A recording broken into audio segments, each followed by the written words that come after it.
আসসালামু আলাইকুম ওয়া রাহমাতুল্লাহি ওয়া বারাকাতুহু। সমস্ত প্রশংসা মহান রব্বুল আলামিনের, যিনি আমাদেরকে সৃষ্টি করেছেন।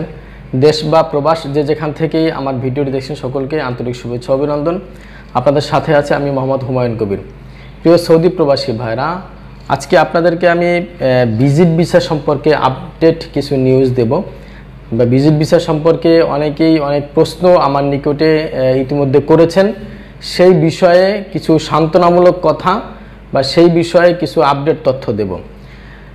তার পূর্বে আমি রিকোয়েস্ট করব, যারা আমার এই ভিডিওটি আমার ইউটিউব চ্যানেল থেকে দেখতেছেন, আমার ইউটিউব চ্যানেলটিকে সাবস্ক্রাইব করে রাখবেন এবং যারা আমার এই ভিডিওটি ফেসবুক পেজ থেকে দেখতেছেন, ফেসবুক পেজটিকে লাইক এবং ফলো করে রাখবেন। কারণ আমরা এই ইউটিউবে যে ভিডিওগুলি করি, আমরা অথেন্টিক নিউজ দিয়ে, তথ্যগুলি দিয়ে আমরা আপনাদেরকে সহযোগিতা করার চেষ্টা করি এবং আমাদের তথ্যের মধ্যে ইনশাআল্লাহ আলহামদুলিল্লাহ আজ পর্যন্ত কেউ কোনো ভুল ধরতে পারেনি, কারণ আমরা একবারে ভিতর থেকে খবরগুলি নেই।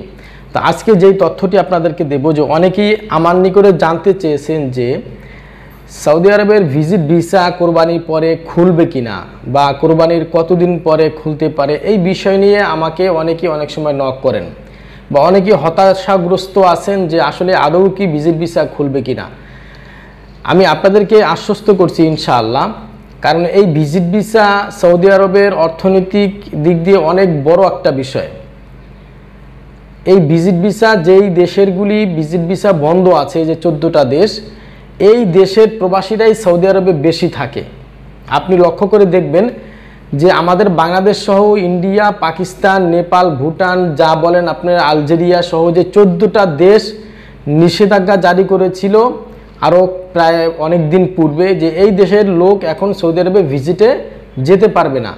এই দেশের প্রবাসীরাই কিন্তু সৌদি আরবে বেশি থাকে। অতএব এই ভিজিট ভিসার দিক দিয়ে সৌদি সরকার কিন্তু অনেক অর্থনৈতিক দিক দিয়ে অনেক তারা স্বাবলম্বী হচ্ছে। অতএব এই ভিসা বন্ধ রাখার কোনো কথা না, এই ভিসা বন্ধ রাখবে না ইনশাল্লাহ। অবশ্যই ঈদের পরে জুন মাসের মাঝামাঝি দিক দিয়ে বা জুন মাসের 15 থেকে 20 তারিখের মধ্যে অবশ্যই এই ভিজিট ভিসা খুলে দিবে, এই আশা আমরা অবশ্যই রাখি। এবং ভিজিট ভিসা না খোলার কোনো অর্থ হয় না।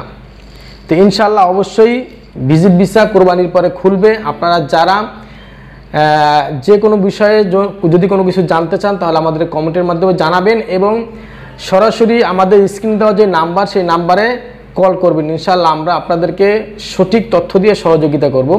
আরেকটি বিষয় আমরা বলবো, যে যারা সৌদি আরবের ভিজিট ভিসার কাজ করাতে চাচ্ছেন বা অনেকেই ভিসা উঠাবেন, তারা ভালো একটা এজেন্সির মাধ্যমে বা ভালো একটা অভিজ্ঞতা সম্পন্ন এজেন্সির মাধ্যমে কাজ করাতে চাচ্ছেন, আপনার ফ্যামিলির সদস্যের জন্য হয়রানি না হয়, কোনো ধরনের প্রতারণার শিকার না হয় বা বারবার ফাইল রেডি করে যেন ফেরত না যেতে হয়, এমন একটি ভালো এজেন্সি যদি আপনি চান, তাহলে আমরা আপনাকে ওয়েলকাম জানাচ্ছি।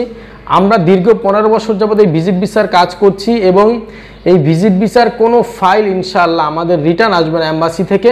এবং আমাদের অফিসটা যমুনা ফিউচার পার্কের পাশে, এখান থেকে সরাসরি আমরা ভিজিট ভিসার যাত্রীদেরকে ফিঙ্গার অফিসে স্বয়ং আমরা থেকে নিজেরা থাইকা ওইখানে সব কিছু দেখায় দিই, বুঝাই দিই এবং আমরা সম্পূর্ণ ফাইল রেডি করে অ্যাপয়েন্টমেন্ট নিয়ে ফিঙ্গারের দিন আমরা ফাইল নিয়ে তাসির সেন্টারের সামনে, ফিঙ্গার অফিসের সামনে চলে যাই এবং ওইখান থেকে সরাসরি তাদেরকে ফাইল বুঝিয়ে দেই এবং ভিতরে কিভাবে কথা বলতে হবে, কোন গেট দিয়ে ঢুকতে হবে, সম্পূর্ণ আমরা ওইখানে থেকে দেখাই দিই। আমাদের কোনো ফাইল আলহামদুলিল্লাহ রিটার্ন হবে না ইনশাআল্লাহ, কারণ আমরা দীর্ঘ 15 বছর যাবত এই ভিজিট ভিসার কাজ করছি।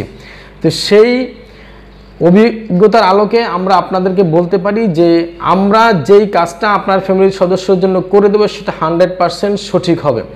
যারা আমাদের মাধ্যমে কাজ করাতে যাচ্ছেন, তারা কোরবানির আগেই আপনার ফাইলগুলিকে রেডি করার জন্য আমাদেরকে পাঠিয়ে দেন, কারণ কোরবানির পরে যখন শুরু হয়ে যাবে তখন অনেক ভিড় হবে এবং এই ভিড়ের পূর্বেই যেন আমরা আপনার ফ্যামিলির সদস্যর ফাইলগুলিকে রেডি করে রাখতে পারি এবং যখন ফিঙ্গার শুরু হবে সাথে সাথে যেন আমরা ফিঙ্গারের ডেট নিয়ে জমা দেওয়ার ব্যবস্থা করতে পারি। সেই জন্য আমি একটি পরামর্শ দেব আপনাদেরকে, যে যারা ফাইল রেডি করতে চান বা যারা আপনার ফ্যামিলির সদস্যদেরকে নিতে চান, তারা পূর্বে থেকেই আমাদের সাথে যোগাযোগ করে আপনাদের ফাইলগুলিকে আমাদেরকে পাঠিয়ে দেন। কি কি কাগজ লাগবে আমরা ফোনে যোগাযোগ করলে আমরা বলে দেব। আমার হোয়াটসঅ্যাপ নাম্বারে মেসেজ করবেন, অনেক সময় ফোনে পান না বা ইমুতে, হোয়াটসঅ্যাপ নাম্বারে মেসেজ করলে আমি ইনশাআল্লাহ আপনাদেরকে সব কিছু ইনফরমেশন দিয়ে দেব। দেখা হবে কোনো পরবর্তী ভিডিওতে। সে পর্যন্ত ভালো থাকবেন, সুস্থ থাকবেন। আসসালামু আলাইকুম ওয়া রাহমাতুল্লাহি ওয়া বারাকাতুহু।